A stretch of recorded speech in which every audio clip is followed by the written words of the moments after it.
नमस्कार। कल से खबर की चर्चा बहुत ज्यादा है, टीआरपी फ्रॉड और टीआरपी स्कैम। ये टीआरपी शब्द कल से न्यूज चैनलों में बहुत ज्यादा घूम रहा है। लेकिन क्या आप जानते हैं कि टीआरपी क्या होता है, टीआरपी कैसे काम करती है, या फिर ये कैसे तय होता है कि यही न्यूज चैनल आजकल पूरे देश भर में सबसे ज्यादा देखा जा रहा है, इसलिए ये टीआरपी में नंबर 1 है। क्योंकि यकीन मानिए, आप अपने घर पे कौन सा न्यूज चैनल देख रहे हैं ये किसी को पता नहीं होता। तो फिर ये कैसे तय होता है कि यही न्यूज चैनल पूरे देश भर में सबसे ज्यादा देखा जा रहा है और उसे नंबर 1 का तमगा मिलता है? आज की वीडियो में मैं बहुत ही आसान भाषा में आपको टीआरपी का पूरा खेल समझाने वाला हूं। टीआरपी कैसे तय होती है ये भी, और टीआरपी फ्रॉड कैसे किया जा सकता है ये भी। लेकिन उससे पहले नजर डालते हैं कि पिछले हफ्ते कौन से चैनल की टीआरपी रेटिंग क्या थी। 26 सितंबर से 2 अक्टूबर के बीच यानी पिछले एक सप्ताह में जिस चैनल को सबसे ज्यादा समय तक और सबसे ज्यादा लोगों ने देखा वो चैनल स्टार स्पोर्ट्स 1 हिंदी है, जिस पर फिलहाल आईपीएल मैच आ रहा है। और आप तो जानते हैं कि हमारे देश में मैच और फिल्म के बाद ही किसी चीज को देखा जाता है। तो इस चैनल पर फिलहाल आईपीएल मैच दिखाया जा रहा है, इसलिए इस चैनल को सबसे ज्यादा लोग सबसे ज्यादा समय तक देख रहे हैं, इसलिए ये चैनल फिलहाल नंबर 1 पर काबिज है। इसके बाद स्टार उत्सव है, नंबर 3 पर स्टार प्लस, नंबर 4 पर सन टीवी, नंबर 5 पर स्टार माँ।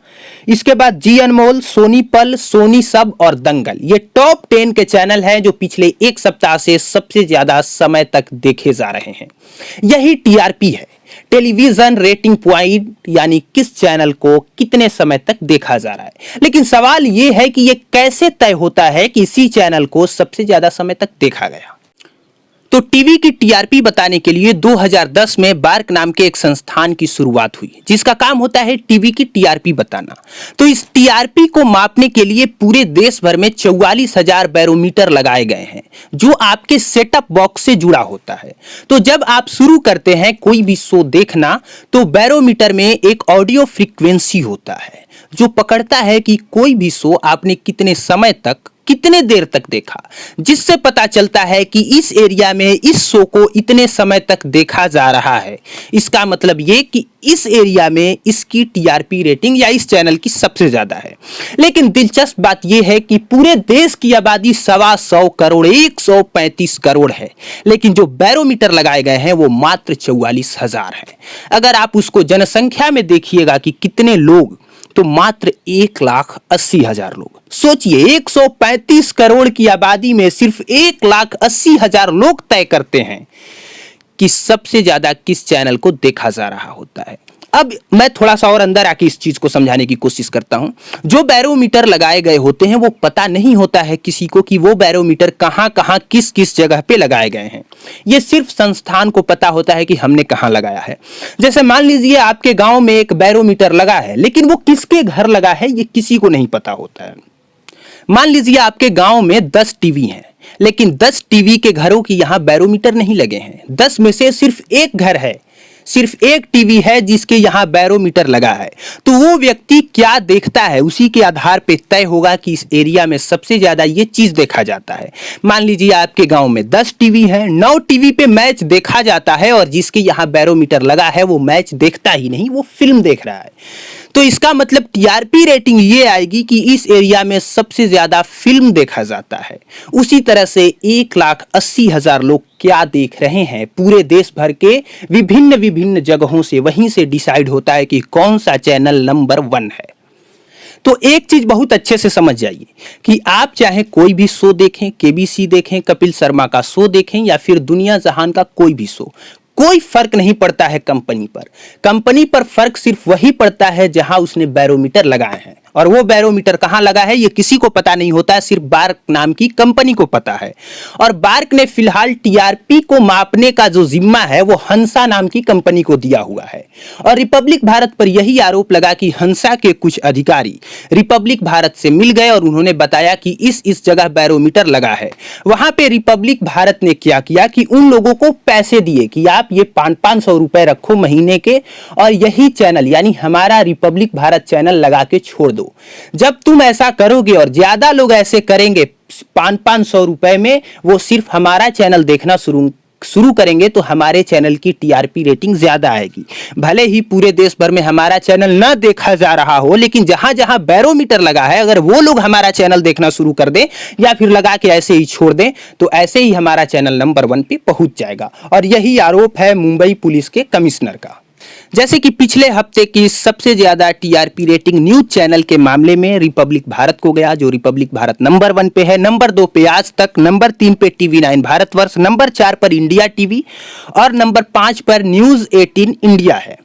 अब क्या फायदा होता है अगर आपकी टीआरपी नंबर 1 पे चली गई, तो उससे आपको क्या फायदा होता है? उसका पहला फायदा ये होता है कि आपको प्रचार करने को ज्यादा मिलता है, यानी आपको विज्ञापन ज्यादा मिलते हैं। जब विज्ञापन ज्यादा मिलते हैं तो चैनल की कमाई भी ज्यादा होती है। दूसरी बात, मान लीजिए आज तक नंबर 2 पे है और टीआरपी के मामले में रिपब्लिक भारत नंबर 1 पे है और डिटॉल का प्रचार दोनों को करना है और नंबर 1 पे रिपब्लिक भारत है, तो जिस डिटॉल का प्रचार करने के लिए आज तक 900 रुपए लेगा, उसी डिटॉल का प्रचार करने के लिए लगभग मान के चलिए कि रिपब्लिक भारत 1200 रुपया लेगा। यानी कि प्रचार एक ही करना है, लेकिन सिर्फ नंबर 1 पर काबिज हो जाने से उस विज्ञापन का प्राइस बढ़ जाता है। यह फायदा होता है कि कमाई टीआरपी से जो है न्यूज चैनलों की या फिर किसी भी चैनल की बढ़ जाती है। तो मुझे लगता है कि ये टीआरपी क्या होता है, टीआरपी कैसे काम करती है, बहुत ही शॉर्ट में और आसान लैंग्वेज में आप समझ गए होंगे। अब मुंबई पुलिस कमिश्नर ने जो आरोप लगाए हैं रिपब्लिक नेटवर्क पर, उसके जवाब में अर्नब गोस्वामी ने कहा है कि मुंबई पुलिस कमिश्नर परमवीर सिंह ने आर भारत पर झूठा आरोप लगाया है, क्योंकि हमने सुशांत केस मामले में उन पर सवाल उठाए थे। Republic TV Mumbai police commissioner के खिलाफ आपराधिक मानहानि का केस दायर करेगी। बात की एक भी ऐसी रिपोर्ट नहीं है कि रिपब्लिक टीवी का जिसमें जिक्र हो। मुंबई पुलिस कमिश्नर को आधिकारिक तौर पर या तो माफी मांगनी चाहिए या फिर उन्हें कोर्ट में देखने के लिए तैयार रहना चाहिए। तो एक तरह से कहिए पूरी जंग सी छिड़ गई है मुंबई पुलिस और रिपब्लिक नेटवर्क के बीच। दूसरा, सारे न्यूज चैनल वाले एक साइड खड़े हैं और अर्नब गोस्वामी का रिपब्लिक नेटवर्क एक साइड। और मीडिया जगत के इतिहास में ऐसा पहली बार हो रहा है कि सारे न्यूज चैनल वाले एक साथ खड़े हो जाएं और एक न्यूज चैनल अपवाद बन के अकेला खड़ा हो जाए। इससे पहले जब एनडीटीवी पे भी एक बार सरकार ने बैन लगा दिया था, उस वक्त भी सारे न्यूज चैनल एक साइड और एनडीटीवी अकेले नहीं खड़ा था, बल्कि कुछ न्यूज चैनल एनडीटीवी के साथ खड़े थे और कुछ उसके खिलाफ में खड़े थे। लेकिन ऐसा पहली बार हो रहा है मीडिया जगत के इतिहास में कि किसी न्यूज चैनल पर 420 का आरोप लगा हो तो वो न्यूज चैनल अकेले खड़ा हो। और उसका रीजन ये है कि अर्नब गोस्वामी खुद को सर्वश्रेष्ठ समझने लगे थे, अपने न्यूज चैनल को सर्वोत्तम चैनल समझने लगे थे और बात बात में दूसरे न्यूज चैनलों को धमकी तक दे देते थे। आपने देखा होगा कि वो अपने शो में कैसे आज तक को कहते रहते हैं, तक वाले सीधे नाम रख के कहते हैं। एनडीटीवी के बारे में जब कोई कुछ बोलता है तो अर्नब गोस्वामी सीधे कहते हैं कि मुझे कोई पता नहीं कि ऐसा चैनल भी वजूद में है। पाकिस्तानी चैनल एनडीटीवी को संबोधित करके कहते हैं। और रिपब्लिक भारत के एक पत्रकार हैं प्रदीप भंडारी, ये नाच नाच के रिपोर्टिंग करते हैं। मैं उसकी एक वीडियो क्लिप साइड में दिखा रहा हूं, आप देख लीजिए। ये इस तरह से रिपोर्टिंग करते हैं। तो रिपब्लिक भारत के पत्रकार प्रदीप भंडारी और एनडीटीवी और एबीपी के पत्रकार, इन तीनों के बीच एक झड़प भी हुई थी, जिसमें एबीपी के पत्रकार और एनडीटीवी के पत्रकार ने प्रदीप भंडारी को 2-3 थप्पड़ भी लगा दिए थे। तो इससे यह पता चलता है कि रिपब्लिक नेटवर्क के जो पत्रकार हैं उनकी किसी से बनती नहीं है। एक तरह से आप समझिए कि टीआरपी को लेकर ईर्ष्या भी है। ऐसे में जब मुंबई पुलिस कमिश्नर ने यह खुलासा किया और कहा कि रिपब्लिक नेटवर्क शामिल है टीआरपी के फ्रॉड और स्कैम में, तो सारे न्यूज चैनल को मौका मिल गया और वो जम के अर्नब गोस्वामी पर बरस रहे हैं। बाकी अगर आपको जानकारी अच्छी लगी हो और हमारे चैनल पे आप पहली बार आए हो तो सब्सक्राइब जरूर कीजिएगा। बाकी देखने के लिए आपका धन्यवाद। मिलते हैं अगली वीडियो में अगले टॉपिक के साथ।